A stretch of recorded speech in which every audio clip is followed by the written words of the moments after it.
कथामृत के नए सत्र में सभी का स्वागत है। हरे कृष्णा, जय श्री कृष्ण।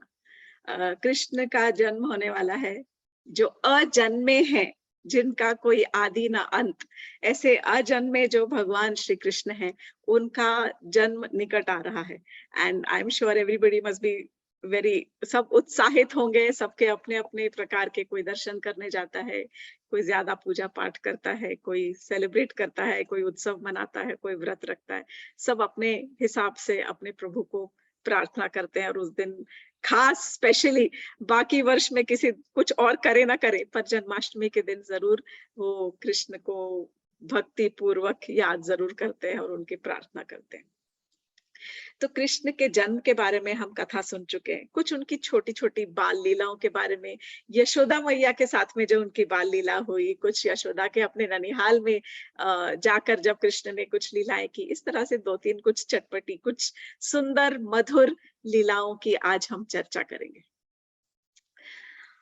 ओम अज्ञानतिमिरान्धस्य ज्ञानाञ्जनशलाकया चक्षुरुन्मीलितं येन तस्मै श्रीगुरुवे नमः। वाञ्छकल्पतरुभ्यश्च कृपासिन्धुभ्य एव च पतितानां पावनेभ्यो वैष्णवेभ्यो नमो नमः। हे कृष्णा करुणा सिंधु दीनबंधु जगतपते गोपेश गोपिका कांत राधा कांत नमोस्तुते। तप्त कांचन गौरांगी राधे वृंदावनेश्वरी वृषभानु सुते देवी प्रणमामि हरिप्रिये। हरे कृष्णा कृष्णा कृष्णा हरे हरे, हरे राम राम राम हरे हरे। सो कृष्ण के जन्मोत्सव की सभी को बधाई। होने वाले पैदा, पर जैसा मैंने कहा, अजन्मे जब जन्म लेते हैं तो बधाइयां तो सबको बनती है। तो हम कथा कहाँ से शुरू करते हैं कि जब कृष्ण भगवान जी जब छोटे थे तो कई सारे, जब तक वो गोकुल महावन में थे तो कई सारे दानवों का प्रकोप वहां पर रहा करता था। और इतने सारे दानवों के प्रकोप से हर बार, मतलब कई सारी ऐसी लीलाएं हैं कि कृष्ण सुबह जाते थे, एक दानव को मारते थे, फिर लंच ब्रेक लेते थे, उसके बाद एक और दानव को मारते थे, और फिर शाम को घर आते थे और फिर नंद बाबा की गोदी में बैठकर, और फिर जब मैया उनको मिठाई खिला रही होती थी तो सारे सखा गोप ग्वाल बैठ के, बाबा आपको पता है आज क्या हुआ, आज अघासुर को मारा, आज बकासुर को मारा। अघासुर का तो उस समय नहीं हुआ था, पर आज इसको मारा, उसको मारा, और ऐसे तरह तरह की उनकी लीलाओं की चर्चा उस वक्त होती थी। तो जब इतना ज्यादा प्रकोप बढ़ गया तो नंद बाबा के जो सबसे बड़े भाई थे, अब जो नंद बाबा थे ये 5 भाई थे। सबसे बड़े थे मैं नाम ध्यान नहीं आ रहा है अब, अभी उपनंद नहीं, उपनंद, हाँ उपनंद सबसे बड़े थे। उपनंद, फिर अभिनंद, नंद और सनंद और नंदन चाचा, ऐसे 5 भाई थे। नंद बाबा जो थे वो मझले भाई थे, 2 भाई बड़े और 2 छोटे। जो सबसे बड़े भाई थे उपनंद, उन्होंने डिसाइड कर लिया कि अब यहाँ से हम गोकुल छोड़कर चले जाएंगे, यहाँ पर बहुत सारे दानवों का प्रकोप होता है। तो कहाँ जाएंगे? तो उन्हें पता था कि एक शांडिल्य ऋषि हुआ करते थे। जो शांडिल्य ऋषि थे उन्होंने नंदीश्वर पर्वत पर एक समय में तपस्या की थी। जब ये तपस्या कर रहे थे तब उस समय दानवों ने आकर उनकी तपस्या में विघ्न डालने की और उसको भंग करने का बहुत प्रयत्न किया। जब भंग करने का और विघ्न डालने का प्रयत्न करते थे तब शांडिल्य ऋषि को बहुत गुस्सा आ गया, क्रोध आ गया, और उन्होंने ऐसा श्राप दिया कि इस नंदीश्वर पर्वत पर मैं शांति पूर्वक तपस्या करने के लिए बैठा हूं, पर यहाँ पर अगर कोई भी दानव आकर कभी भी इस जो एरिया में अगर कभी भी कोई दानव घुसेगा तो वो पाषाण का हो जाएगा, यानी कि पत्थर का हो जाएगा वो राक्षस। तो इस प्रकार शांडिल्य के ऋषि के, मुनि के जो श्राप वश उस जो रीजन था, वो जो एरिया था, नंदीश्वर जो कहलाता है, आजकल जो नंदगांव है, वहां पर कोई भी दानव फिर एंटर नहीं कर सकता था, एंट्री नहीं कर सकता था। तो इस बारे में उपनंद को खबर थी। तो उपनंद जो राजा थे उन्होंने डिसाइड किया, ये देवमीड़ के राजा थे उपनंद, उन्होंने कहा, डिसाइड कर लिया कि हम यहाँ से छोड़कर चले जाएंगे और हम यहाँ से सीधा जाएंगे नंदीश्वर पर्वत के पास, और वहां पर उन्होंने नंदगांव को बसाया। अब जब नंदगांव को बसाया और नंदीश्वर पर्वत के ऊपर अपना महल बनाया, जो आज भी नंद महल के रूप में वहां पर अभी भी मौजूद है। बहुत सुंदर वहां पर मंदिर है, कृष्ण बलराम का मंदिर है। नॉर्मली राधा कृष्ण के मंदिर देखते हैं आप, वहां पर कृष्ण बलराम है बीच में।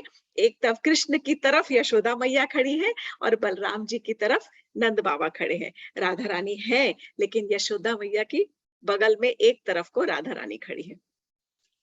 बहुत बहुत सुंदर मंदिर है नंद भवन में, ऐसे पहाड़ी के ऊपर चढ़कर। अब ये कथा नंद भवन की है। नंद भवन में छोटे से कृष्णा 7 बरस के करीब थे जब ये लोग गोकुल छोड़कर नंदगांव में पहुंचे। 7 साल की उम्र से 11 साल की उम्र तक कृष्ण भगवान जो थे वो नंद महल में उन्होंने अपनी लीलाएं की हैं और नंदगांव में उन्होंने लीलाएं की हैं।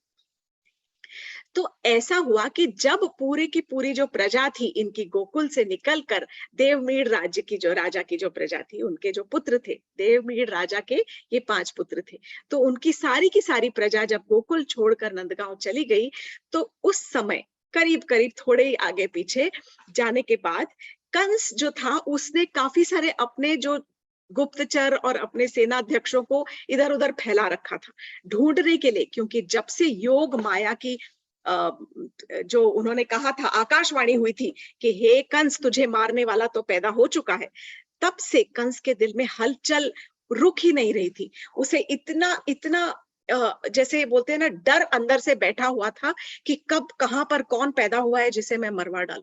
तो उसने अपने गुप्तचर सब तरफ छोड़ रखे थे। अब इसमें से उसके 2 गुप्तचर थे जो कि उसके सेनापति भी थे। एक का नाम था हाउ और एक का नाम था बिलाउ। तो ये जो हाउ बिलाउ थे, ये घूमते घूमते पहुंचे गोकुल और इन्होंने देखा, अरे ये सारी की सारी जो नगरी है, गांव पूरा सुनसान कैसे हो गया, एकदम खाली, एक भी वहां पर कोई चिड़िया कुछ पंख भी नहीं फाड़ रहा, वहां पर कुछ भी नहीं है, पूरा निर्जन दुर्जन स्थान। देखकर वो घबरा गए। तब उन्होंने देखा कि यहाँ से कुछ पहियों के निशान जाते हुए दिख रहे हैं, छठीकरा से होते हुए नंदगांव की तरफ। तब वो पहियों के पीछे पीछे पहुंचे नंदगांव। उन्हें तो पता नहीं था कि यहाँ पर ऐसा श्राप लगा हुआ है सारे दानवों को। जैसे ही वो नंदगांव में अंदर एंटर किए, नंदगांव की सीमा में पहुंचते के साथ ही वो दोनों हाउ बिलाउ जो थे वो क्या बन गए, पाषाण के बन गए, पत्थर के बन गए। पूरा का पूरा शरीर उनका पत्थर का था, क्योंकि वे दानव थे। तो आंखें ऐसी बड़ी बड़ी आंखें, ऐसे बड़े बड़े दांत और एकदम असुरी स्वरूप के अंदर उनका जो शरीर का शरीर था, वैसे ही डरावने स्वरूप में वो पूरे के पूरे पत्थर के बन गए। अब ये जो थे, ये नंदगांव की सीमा के अंदर इनकी जो प्रतिमाएं थी वो वहीं खड़ी थी। अब कहते यूं है कि जब कृष्ण छोटे थे, कृष्ण और बलराम, तो उनकी जो मैया थी, यशोदा मैया और रोहिणी मैया, दोनों अपने छोटे बालकों को लेकर अपने साथ में जाती थी और अपने साथ अपने कुंड में, जो यशोदा कुंड है वहां पर, उसमें अपने साथ में उनको स्नान कराती थी और तैयार करके कपड़े पहना के घर लाके और फिर उनका श्रृंगार करती थी। फिर मिठाई मक्खन दही जो उनको चाहिए था खिलाती थी। अब क्या हुआ कि एक बार जब कृष्ण को वहां पर लेके जाने लगे, वहीं actually I've sort of mixed up 2 stories. I'm so sorry. तो जब वो लेके जाती थी नहाने के लिए, अब धीरे धीरे एक बार उन्होंने नोट किया कि कृष्ण और बलराम जो थे उन्हें शर्म आने लग गई। वो कहते कि जाते थे और अपनी मैया से कहते थे कि मैया आप स्नान कर लो, हम वहां जाके स्नान करेंगे, दूर जाके उस तरफ स्नान करेंगे। और दोनों जाते थे और वहां पे सिर्फ मुंह हाथ धो के और जल्दी से आ जाते थे, और तब उनके मैया वस्त्र बदलती थी और तभी भी उन्हें वहां पे जाना ही नहीं होता था। तो मैया को कुछ समझ में नहीं आया ये क्या हो रहा है। एक्चुअली यशोदा मैया काफी उम्र की हो गई थी ना, जब तक बेटा हुआ और बेटा थोड़ा थोड़ा बड़ा कर रही थी, बहुत उम्र की थी। कहते हैं नंद बाबा 80 साल के थे जब कृष्ण पैदा हुए थे। उसकी भी कहानी बहुत सुंदर है कि किस प्रकार सब ब्राह्मणों के मुंह से उनके लिए वरदान निकल गया था और फिर वो देवताओं को उनका जो वरदान था वो पूरा करना पड़ा। खैर, कृष्ण की लीला ऐसी थी। तब जब वहां पर पहुंचकर ये 2-4 दिन तक यूं ही चलता रहा तो घर में आके डिस्कशन हुआ। यशोदा मैया ने रोहिणी से कहा कि देखो, समझ नहीं आ रहा है ये आजकल बच्चे स्नान क्यों नहीं करते, पानी में जाने को ही मन नहीं करता। तो रोहिणी मैया बोली, नहीं नहीं, आप देख नहीं रही है, हमारे जो लाला है वो थोड़े थोड़े बड़े होते जा रहे हैं, कैसी छाती चौड़ी हो रही है, किस प्रकार उनके वस्त्र अब उनको टाइट हो रहे हैं, फिट ही नहीं हो रहे हैं, तो उनको जरूर कुछ लज्जा आती होगी वहां पर। तब यशोदा मैया ने नंद बाबा से बात करी और कहा कि ऐसा है, सुनो, इनको ना, छोटे जो बच्चे हैं आज, अब दोनों हमारे लल्लाओं को शर्म आती है, क्योंकि वहां पे सारी स्त्रियां होती है, सब स्त्रियां होती हैं, और सब स्त्रियों के बीच में हम होते हैं और केवल हमारे ये दो छोटे से लाल, और इनको सब स्त्रियों के सामने नग्न होने में और स्नान करने में थोड़ी शर्म आती है। तब ये बात समझकर नंद बाबा ने उस समय उन दोनों कृष्ण और बलराम के लिए, 7 साल के जो बालक जैसे हो गए, उनके लिए फिर एक नया कुंड बनवाया, जो आशीश्वर महादेव का मंदिर है उसके पास में एक नया कुंड है, वहां पर कृष्ण और बलराम वहां पर फिर वो स्नान करने लग गए। और कहते हैं कि ऐसा लगा मैया को कि चल अब मेरे बच्चे थोड़े बड़े हो रहे हैं, तो उन्हें भी खुशी होने लग गई। अब हम वापस जाएंगे हाउ बिलाव की कथा में। तो एक बार क्या हुआ कि जो कृष्ण बलराम थे, ये दोनों के दोनों वहां से घर से निकले और खेलने पहुंचे।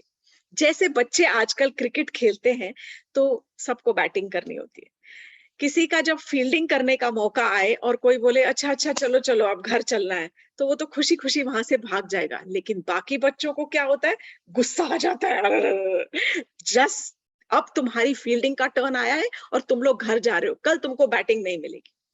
तो यही हुआ, बच्चे गेंद खेल रहे थे और गेंद खेलते खेलते यशोदा मैया आ गई और उनको पुकारने लगे, अरे कान्हा जल्दी से आजा, बलराम जल्दी से आजा, आजा आ जाओ, जल्दी आओ, घर चलो, नंद बाबा जीमने के लिए बैठे हैं, खाना खाने बैठे हैं, देर हो गई है, जल्दी से आओ। देखो भरी दोपहरी हो गई, अब घर चलो, खाना खाओ और थोड़ा आराम करो। और कृष्ण भगवान जी देख रहे हैं, एक तरफ दुविधा है, मैया बुला रही है, एक तरफ दोस्तों के साथ में खेल रहे हैं और दोस्त आंखें तरेर कर बोल रहे हैं, खबरदार, अगर तू गया ना अब की बार, तो कल तुझे खेलने के लिए नहीं लेंगे। इस तरह से आंखों से इशारा हो रहा है। और एक बगल में बैठा हुआ, बगल में साथ में खड़ा हुआ दोस्त, उनका जो सखा है, वो तो बोल रहे, कान्हा मुझे पता था, मुझे पता था कि अब तो तुम जरूर जाओगे, क्योंकि हार रहे हो ना, जब तुम हारते हो तभी तुम्हें घर जाना होता है। और कृष्ण बोल रहे, नहीं नहीं, मैं नहीं जाना चाहता, मैया बोल रही है जाने के लिए। नहीं नहीं, तू जा, तू जा, और फिर मैं देखता हूँ कल कैसे तुम आते हो, कल आओगे तुम्हें खेलने नहीं देंगे हम अपने साथ में। तो डर के मारे कृष्ण कहते हैं, मैया आप जाओ ना, मैया जाओ, हम 5 मिनट में आ रहे हैं, बस अब भी आ रहे हैं, बस अभी गेम खत्म हो रहा है, खेल खत्म करके आते हैं। मैया बोलती है, ठीक है, मैं जा रही हूँ, तुम आ जरूर जाना पीछे पीछे। अब खेल तो चलता रहा, मैया चली गई, थोड़ी देर बाद मैया बोली अभी तक ना आए। फिर उन्होंने रोहिणी मैया को भेजा। रोहिणी मैया ने कहा कि ये तो सुनते ही नहीं है, आप भी चलो जी। तो यशोदा मैया और रोहिणी जी दोनों साथ में आए और देख रहे कि ये तो सुन ही नहीं रहे। तब उन्होंने कहा, कान पकड़ लिए कृष्णा के, चलो अब नंद बाबा, बाबा तुम्हारा इंतजार कर रहे हैं, खाना ठंडा हो रहा है, जल्दी की जल्दी चलो। बोले, नहीं नहीं मैया, अभी नहीं जाना। चलते हो कि नहीं चलते हो, नहीं चलोगे तो हवा आ जाएगा। तो कृष्ण भगवान जी डर गए, ये हवा क्या है। और फिर उनको वो कान पकड़ कर ले गई, वो जो मूर्ति जो बनी हुई थी, जो पाषाण बन गए थे हाउ और बिलाऊ, उनकी जो शक्ल दिखाई, तो बोली, ये देखो ये हवा आ जाता है और बच्चों को पकड़ कर ले जाता है, जल्दी चलो। और कृष्ण डर कर वहां से चल पड़े। एक कथा ऐसी आती है, लोक कथा, कि कृष्ण कहने लगे, ये हवा कहाँ है। कृष्ण कह रहे हैं, ये लोक कथा है, ब्रिज में प्रचलित है, कि कहते ये हवा कौन है, मैंने तो इतने जन्म लिए, आज तक मैंने ये हवा का तो कभी नाम ही नहीं सुना। तो मैया बोलती है, अच्छा, इतने जन्म लिए, कितने जन्म लिए, कितने अवतार लिए।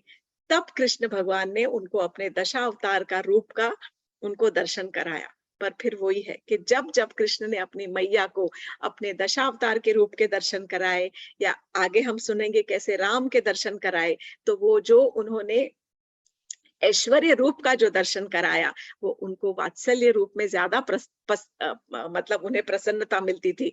तुरंत वो दर्शन करके तुरंत अपने वो छोटे से बालक रूप में आ जाते थे, और माता की जो स्मृति थी वो खत्म कर देते थे ताकि वो भूल जाए उन्होंने क्या देखा है। जैसे कि वो मिट्टी खाने की लीला थी कि मिट्टी खाई और कृष्ण भगवान जी ने मुंह खोला और यशोदा मैया कह रही है लाला मुंह खोल, देखो मैं निकालूं कितनी मिट्टी तेरे मुंह में घुसी हुई है। बिना सोचता नहीं है, कुछ भी गंदे गंदे हाथ मुंह में डालता रहता है। और जब कृष्ण भगवान जी मुंह खोलते हैं और यशोदा मैया ने सारा ब्रह्मांड उनके अंदर देखा, स्वयं को भी उसके अंदर देखा, कृष्ण को भी कृष्ण के मुख में देखा, पर वो सारा का सारा बाद में कृष्ण ने अपनी लीला से सारी मैया की जो स्मृति थी वो भुला दी। सब उनको भुला दिया पूरा का पूरा। क्यों? क्योंकि वो उनको ऐश्वर्य रूप में अपनी मैया के साथ में वो रिलेशनशिप नहीं बना सकते थे। अब क्या हुआ कि एक बार यशोदा मैया कृष्ण और बलराम को दोनों को अपने साथ में लेकर अपने ननिहाल गए, अपने माता पिता के घर गई, अपने पीहर गई। यानी कि कृष्ण जो थे वो अपनी ननिहाल पहुंचे। तो यशोदा मैया के ननिहाल कौन सी है, मतलब सॉरी, कृष्ण का ननिहाल जो है वो है मेहरानो, ब्रज में ही है ये भी। तो जब वो अपने घर पहुंची मेहरानों में, तब छोटे से लल्ला थे कृष्ण और बलराम। तो यशोदा मैया उनको सुलाने का प्रयत्न कर रही थी। जब उनको सुला रही हैं वहां पर, तो सुलाते सुलाते लोरी गा रही हैं और थपकी दे रही है, सो जा यशोदा सुलाए तू सो जा छोटा मेरा प्यारा लल्ला। इस प्रकार गाते गाते कुछ वो कृष्ण को बड़े प्रेम से गीत सुनाते सुनाते सुला रही है। कृष्ण बोले नहीं मैया नींद नहीं आ रही, कहानी सुनाओ। तो यशोदा मैया बोली अच्छा कहानी सुनाऊं, तो चलो ठीक है मैं कहानी सुनाती हूँ तुमको। तो यशोदा मैया कहानी सुनाने लगती है और कहानी सुना रही है। सबसे पहले वो सुनाती है कि एक छोटा सा बच्चा था, उसका नाम था प्रहलाद। और प्रहलाद की कहानी सुनाते सुनाते, और उसके जो पिता थे वो बहुत बड़े राक्षस थे, वो बहुत क्रूर थे, लेकिन जो प्रहलाद था वो भगवान का बड़ा बड़ा भक्त था। इस प्रकार कहानी सुनाते सुनाते प्रहलाद की, और फिर सडनली वहां पर पहुंची कि तब उस वक्त, और थपकी दिए जा रही है, थपकी दिए जा रही है लाला को, और कहानी भी सुनाती जा रही है। और फिर तो फिर कृष्ण बोले फिर क्या हुआ? हाँ हाँ सुना रही हो, तुम आंखें बंद करो। और फिर सुनाते सुनाते वहां पहुंची कि तब प्रहलाद ने पूछा, हिरण्यकशिपु ने पूछा कहाँ है तुम्हारे भगवान? प्रहलाद ने कहा सब तरफ है मेरे भगवान। तो हिरण्यकशिपु कहते हैं क्या इस खंबे में भी तुम्हारे भगवान है? तो प्रहलाद ने कहा हाँ इस खंबे में भी भगवान है। और हिरण्यकशिपु ने अपना जैसे ही तलवार उठाई, और तलवार उठा के उन्होंने खंबे को मार गिराया, और उसमें से बड़े से नरसिंह भगवान प्रकट हुए, ऐसे यशोदा मैया कह रही है। और उसी समय कृष्ण भगवान जी जंप किए बिस्तर से, जो उछले वहां से, और हाँ गुर्राते हुए एकदम जोर से उन्होंने हुंकार मारते हुए, जैसे कि कोई शेर गुर्राता है, और गुर्राते हुए वो जो उठे। तो उस समय यशोदा मैया डर गई, बोली हाय हाय लल्ला ये क्या हुआ? तो बोले मैं नरसिंह देव हूँ, कहाँ है हिरण्यकशिपु, मैं मार डालूंगा उसको। तो कृष्ण यशोदा मैया डर गए और बोले चुप चुप, मैं कहानी सुना रही थी, तुम सो जाओ चुपचाप, तुम नरसिंह देव नहीं हो, तुम मेरे छोटे से कन्हैया हो, ठीक है सो जाओ चुपचाप। अब सुलाने लगी तो बोले मैया नींद नहीं आ रही, एक और कहानी सुनाओ। अब यशोदा मैया उनको कहानी सुना रही हैं और कह रही हैं कि अच्छा तुमको ना मैं सौम्य सी कहानी सुनाती हूँ, शांत। तो एक एक समय की बात है, एक बड़े से राजा होते थे, उनका नाम था राजा राम। उनकी बहुत ही सुंदर सी एक पत्नी थी जिनका नाम था सीता मैया। और राजा राम और सीता मैया दोनों के दोनों जंगल में चले गए। अब पूरी डिटेल में तो सुनाई नहीं, कहानी जैसे छोटे बच्चों को सुनाते हैं। जब जंगल में गए, जंगल में जाने के बाद वहां पर उनको एक सोने का हिरन नजर आया। तो सीता जी ने कहा मुझे वो सोने का हिरन चाहिए, आप प्लीज मुझे ला दो। तो रामचंद्र जी ने कहा ठीक है आप यहीं बैठो, मैं सोने का हिरन लाके देता हूँ। और रामचंद्र जी जो थे वो राजा राम अपना धनुष लेकर और वो सोने के हिरन के पीछे चले गए। मैया सीता जो थी वो अकेली थी। थोड़ी देर में एक ब्राह्मण आए, जो रावण था, एक बड़ा सा राक्षस था, उसने ब्राह्मण का रूप धरा और वो वहां पर आया, और वो सीता मैया को पकड़कर और अपने रथ पे बिठाकर ले गया। जैसे ही मैया ने ये कहा, तुरंत कृष्ण भगवान जी फिर से उछल पड़े, कहाँ है लक्ष्मण? मेरा धनुष बाण लाओ, इस रावण को हम मार डालेंगे। और तुरंत लक्ष्मण जी, जो बलराम जी थे, वो भी बिस्तर पर से उछल पड़े, भैया भैया मैं अभी आया, लेके आ रहा हूं आपका धनुष बाण। और सीता मैया अपना सिर पकड़ के बैठ गई, बोली अरे लल्ला सो जा, ये तो कहानी थी। नहीं मैया, मैं राजा राम हूं। तो और बलराम जी कह रहे हैं मैं लक्ष्मण हूं। तो बोली अच्छा, तुम राम हो और ये लक्ष्मण हो, तुम नरसिंह देव हो और वो भी कुछ और हैं, इन सारे अवतारों को क्या मेरे ही घर पैदा होना था? एक थप्पड़ लगाई और दोनों को सुला दिया।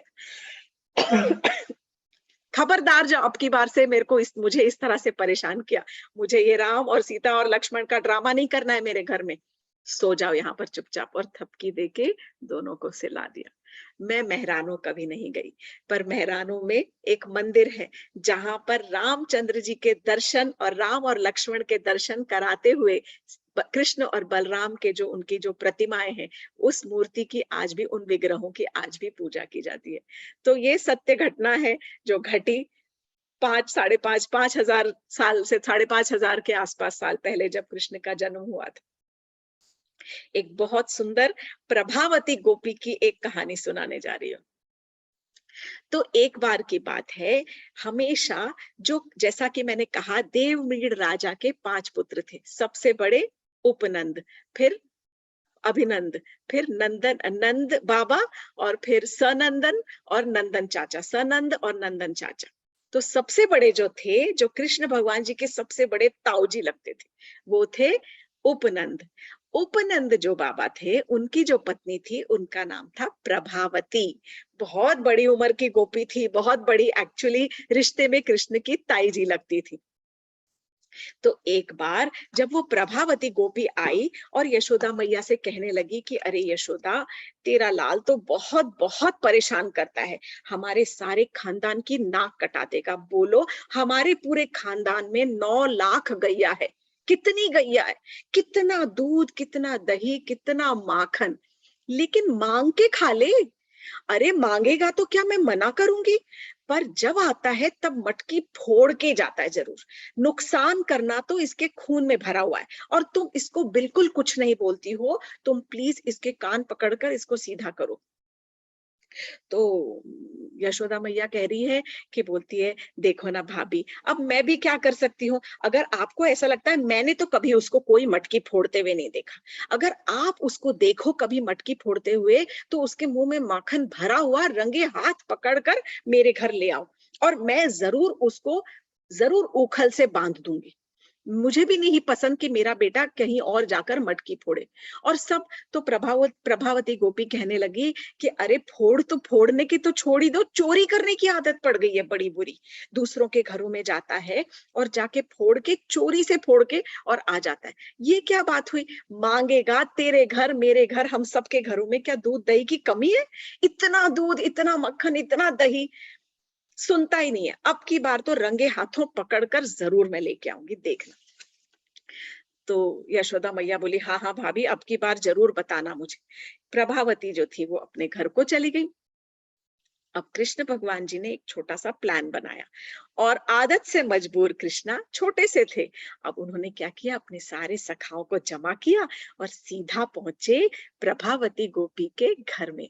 और उनके जो आंगन का कंपाउंड की जो दीवार थी, उसको फांद के, सब मिलके एक दूसरे के ऊपर चढ़ के फांद के आंगन में कूदे।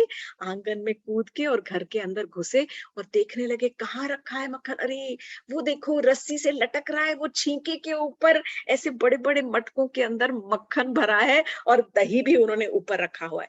सबको आदत पड़ गई थी, तो पहले ही प्रभावती गोपी परेशान थी, तो उन्होंने आदत डाल दी कि नीचे तो रखना ही नहीं है घड़ा मक्खन और दही का, इसीलिए ऊपर टांग के रखती थी।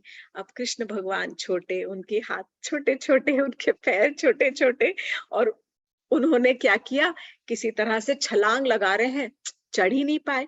बच्चों को बुलाया, सारे अपने सखाओं को, और सखाओं को बुलाकर, और सखाओं को एक के ऊपर एक चढ़ के और चढ़े, तो भी हाथ ना पहुंचे।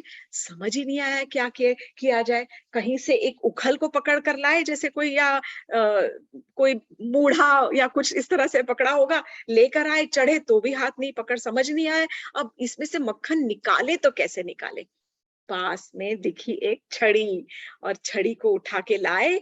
बच्चों ने एक पिरामिड बनाया, एक के ऊपर एक चढ़ के कृष्ण उसके ऊपर चढ़े और उन्होंने छड़ी से मटकी को फोड़ दिया। जैसे ही फोड़ा सारा दही नीचे गिरा, सब बच्चे भी खाने लगे, कृष्ण भी खाने लगे। मटकी के फोड़ने की आवाज प्रभावती गोपी के कानों में पड़ी। प्रभावती गोपी भागते हुए आई बाहर। जैसी भागते हुए आई, सारे के सारे जो सखा थे वो वहां से सब भाग गए। चंपत वहां से सब भाग गए, बचे केवल कृष्ण। मुंह में दही लगा हुआ, सब तरफ हाथों में दही लगा हुआ, पूरा दही का फेशियल हो रखा था पूरा मुंह के ऊपर। और कहा, आज तो मैं ना छोड़ूंगी तुझे कान्हा, आज मैंने तुझे रंगे हाथों पकड़ा है। तब उन्होंने उसको हाथ से पकड़ा। आज तो मैं तुझे जरूर नंद बाबा के घर ले जाऊंगी और यशोदा को दिखाऊंगी कि देख तेरा छोरा किस प्रकार चोरी कर करके खाता है ना।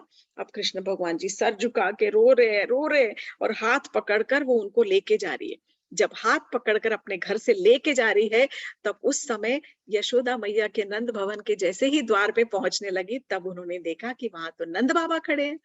तब उन्होंने क्या किया, जो अपनी चुनरी थी, अपना दुपट्टा था, वो उन्होंने अपने सर पे दुपट्टा करती थी वो प्रभावती गोपी, दुपट्टा जो था उन्होंने ऐसे अपने दुपट्टे से कृष्ण के मुंह को ढक दिया कि नंद बाबा से ना बात करनी मुझे, मैं तो सीधा यशोदा के पास ही ले जाके इसको दिखाऊंगी। अपने दुपट्टे से कृष्ण का चेहरा ढक दिया और ढक के हाथ पकड़ के कृष्ण को अंदर ले गई। अरे यशोदा आ, जल्दी आ, सुन सुन सुन, देख मैं कह रही थी ना उस दिन, तू सुनती ना है। आज मैं तुझे बता रही हूँ, देख पूरी मैं अपने प्रूफ के समेत लेकर आई हूँ, विटनेस के सहित लेकर आई हूँ।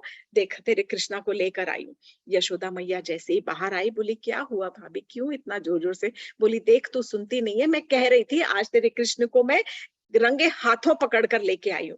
जब प्रभावती गोपी इस प्रकार कह रही है और कृष्ण भगवान जी का चेहरा तो ऐसे यूं कपड़े से ढका हुआ है, तो जो ढका हुआ है ना, तो वो ऐसे अपना चेहरा बीच में से दिखा रहे हैं और यशोदा मैया को उनका चेहरा दिख गया। जब दिखा चेहरा, तब यशोदा मैया ने कहा, भाभी अगर आप कहोगी कि ये मेरा बेटा है जो मक्खन खा रहा है और दही खाता है चोरी करके, तो मैं अपने बेटे को आज जरूर अपने ही घर से बाहर धक्के देके निकाल दूंगी। मैं उसे अपने घर में एक पल को भी रहने नहीं दूंगी। पर जरा देख तो लो किसे पकड़ कर लाई हो। प्रभावती ने गोपी ने कहा, क्या कह रही हो? उन्होंने जैसे ही देखा और आंचल उठाया कृष्ण के चेहरे से, तो देखा अरे ये तो मेरा ही छोरा है, मेरे साथ में हाथ में पकड़े हुए। तो बोले, अरे तू कहाँ से आ गया? मैंने तो कृष्ण को पकड़ा था। तू अरे जुग जुग जुग मेरा लाल, तू तो मेरा एकदम खजाना है मेरे दिल का, मेरा दिल का टुकड़ा है। और बस अपने बेटे की बल्लैया ने लेने लग गई, लेकिन शॉक्ड कि अरे मैं तो कृष्ण को पकड़ कर लाई थी और ये क्या हो गया। तो थोड़ी अचंभित में थी, बोले पता नहीं क्या हुआ, और एकदम सकपका गई और तुरंत कुछ बोले बगैर कृष्ण का हाथ पकड़ा, अपने ही बेटे का हाथ पकड़कर, और तुरंत भगाकर बाहर ले गई।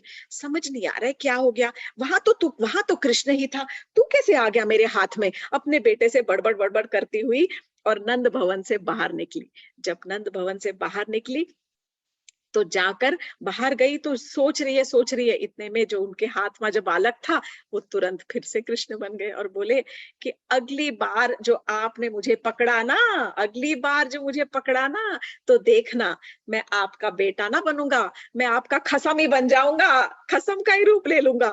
और प्रभावती गोपी डर गई। एक्चुअली ब्रज भाषा में जो खसम होता है वो अपने पति को खसम कहते हैं, कि तो कृष्ण भगवान जी उसको चेतावनी दे रहे हैं कि अगली बार जो मुझे पकड़ा ना, तो आपके बेटे का रूप ना लूंगा, मैं आपके पति का ही रूप धर लूंगा।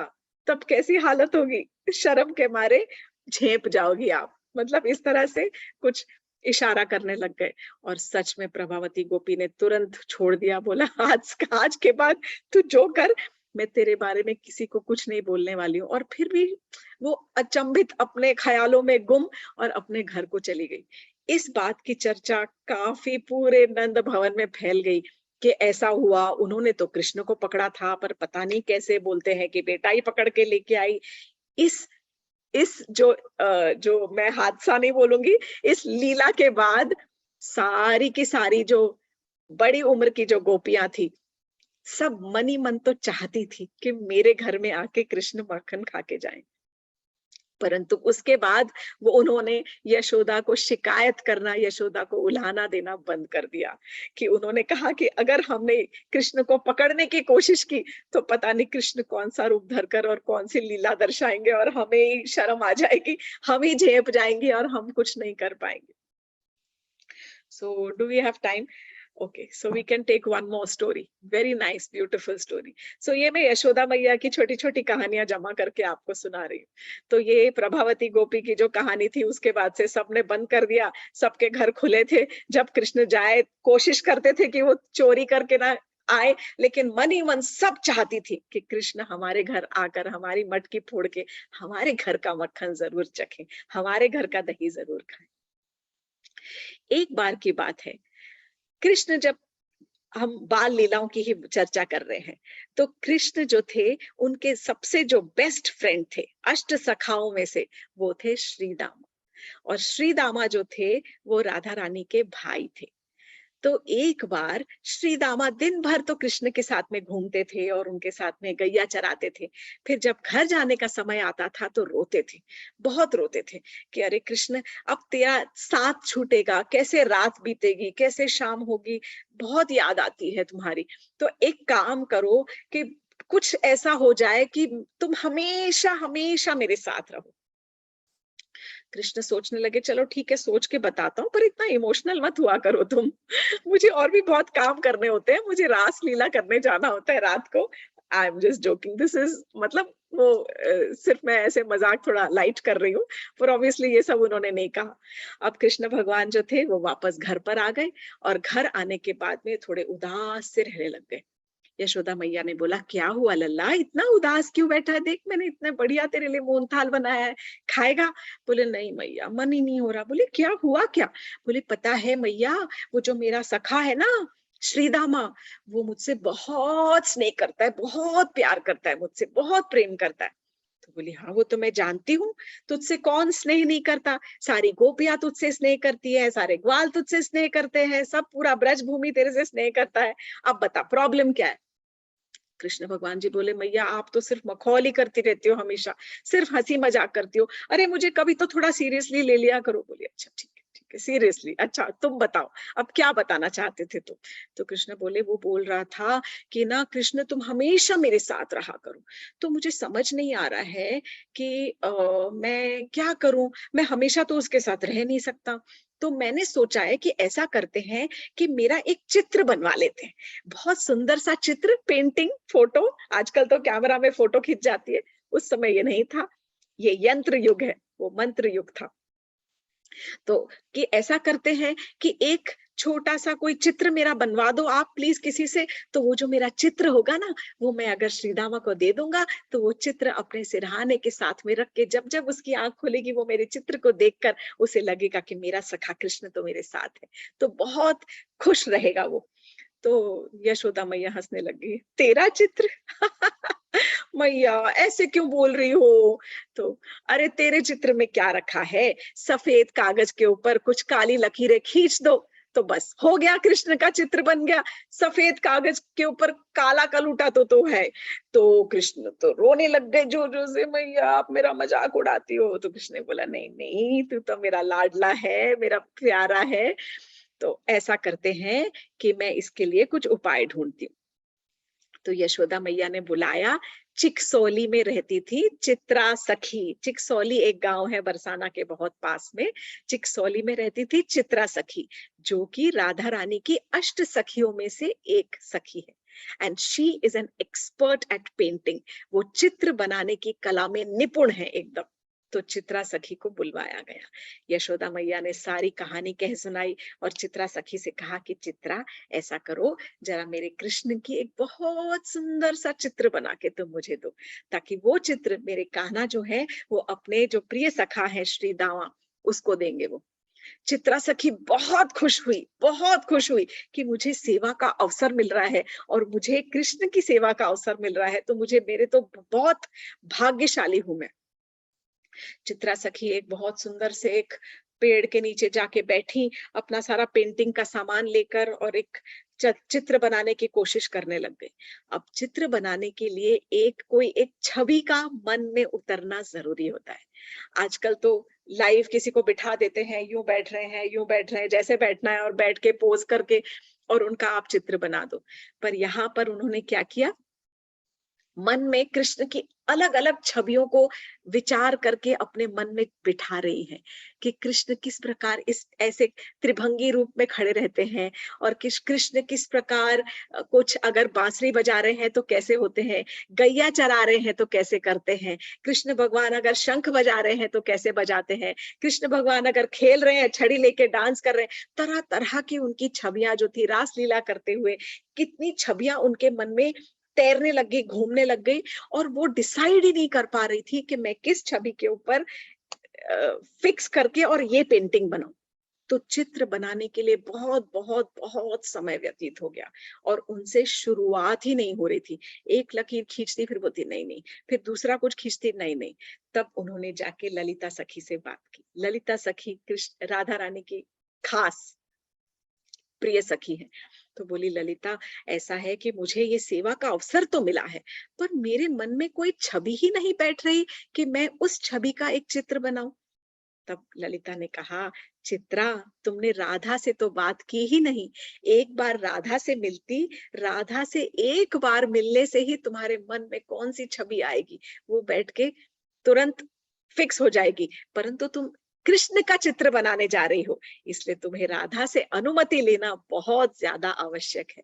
तब चित्रा बोली, हाँ ये तो मुझसे बहुत बड़ी भूल हो गई। तब उन्होंने क्या किया कि चित्रा सखी सीधा पहुंची राधा रानी के पास में, और राधा रानी से कहने लगी, उन्होंने निवेदन किया, राधा रानी ऐसा ऐसा मुझे सेवा का अवसर मिला है। तो राधा रानी ने कहा, अरे तुम तो बहुत भाग्यशाली हो, तुम्हें तो इतना सुंदर सेवा का अवसर मिला है। बहुत जल्द से जल्द तुम एक सुंदर सा चित्र बनाकर, और तुम मेरे कृष्ण का चित्र बनाकर और तुम यशोदा मैया को दे दो। जैसे ही ये वार्तालाप पूरा हुआ, तुरंत चित्रा सखी के मन में एक छवि स्थित हो गई और गड़ गई, और उस छवि के ऊपर उन्होंने बैठकर फिर एक सुंदर सा चित्र बनाया, और वो चित्र बनाकर उन्होंने यशोदा मैया को दिया। यशोदा मैया ने खुश होकर कुछ उपहार दिए चित्रा सखी को, और फिर वो जो चित्र था वो लेकर उन्होंने कान्हा से कहा, अरे लल्ला देख, तेरी प्रॉब्लम कर दी ना मैंने सॉल्व।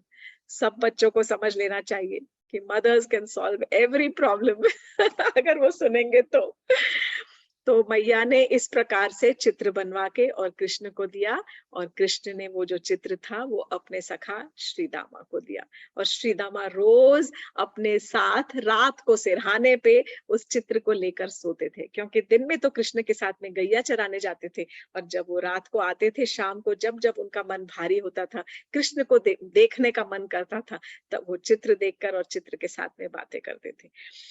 तो इस प्रकार कृष्ण की लीलाओं का तो अंत ही नहीं है, ब्रज कथाओं का अंत नहीं है। मेरे पास तो बहुत छोटा सा पिटारा है, कुछ है नहीं, बहुत छोटी छोटी कहानियां हैं। जब कभी ब्रिज भूमि जाए तो शायद वहां के और जो गोस्वामी है वहां के अलग अलग मंदिरों के, वहां से जो जो चर्चा मिलती है सुनने को, वो हम लिख लेते हैं, नोट कर लेते हैं, और उसी में ही हम अपने जोड़ते जाते हैं, कहानियों की जो गठरी है उसको थोड़ा और बड़ा करते जाते हैं। तो आज की कथा हम यहीं पर समाप्त करेंगे, और आप सबको फिर से कृष्ण जन्म की बधाई हो। मेरे घर में बहुत सुंदर कृष्ण महोत्सव होता है, तो मैं कृष्ण महोत्सव के कुछ चित्र और कुछ वीडियोस तो शायद नहीं डाल पाऊंगी, बट एटलीस्ट लेट्स सी, कुछ चित्र, फोटो, छोटा सा वीडियो जरूर शेयर करूंगी ग्रुप पे। धन्यवाद। हरे कृष्णा। जय श्री कृष्ण।